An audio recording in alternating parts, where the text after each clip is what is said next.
뭔가 열심히 말은 하고 있는데 딱히 재미도 없고 흥미도 없고 혼자 재밌는 이야기라며 말을 하고 있어서 아, 재밌네요 라며 가짜 웃음을 짓게 하는 사람들이 있습니다. 분명 그 사람은 재미있는 이야기를 하고 있다고 하는데 왜 듣는 사람은 전혀 재미를 느끼지 못하는 걸까요?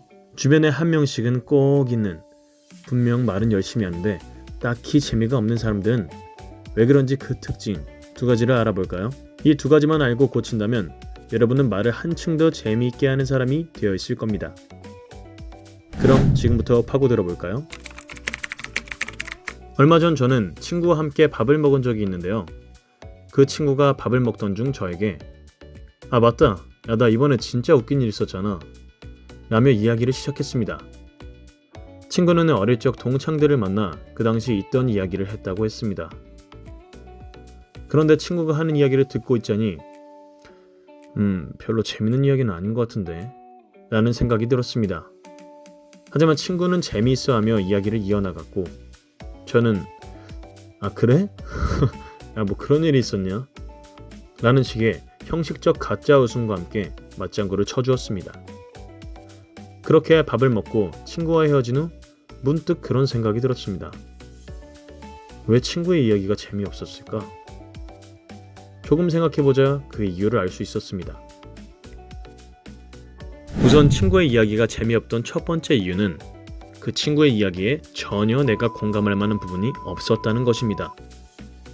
그 친구의 동창들은 전혀 모르는 사람들이었고 그 친구들과 있었던 일도 지극히 개인적인 이야기들이었습니다.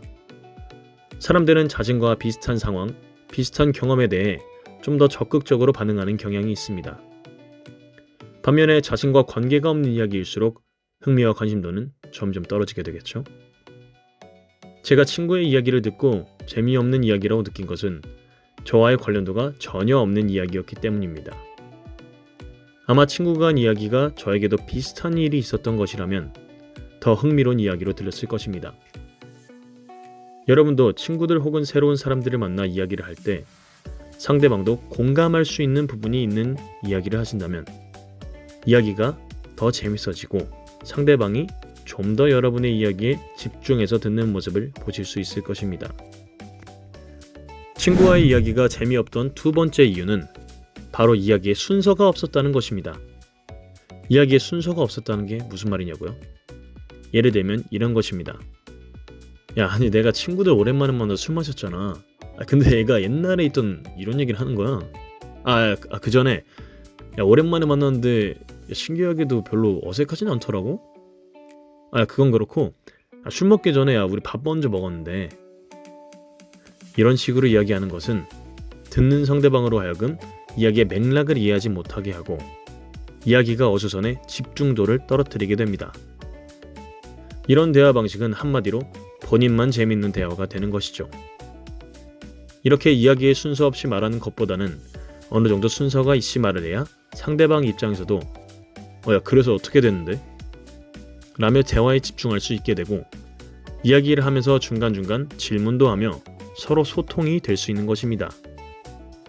물론 무조건 시간 순서대로 딱 맞춰서 해라 이런 건 아니지만 어느 정도의 순서는 있이 말하는 것이 좀 더 조리 있게 말하는 방법이 된다는 것입니다. 이제는 이야기를 할 때 오늘 알아본 딱 두 가지만 기억해서 적용해 보세요.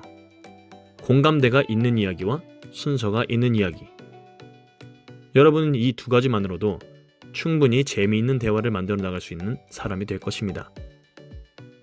구독과 좋아요, 알림 설정 누르시고 사람에 대해 파고드는 재미있는 내용들 알아가시기 바랍니다.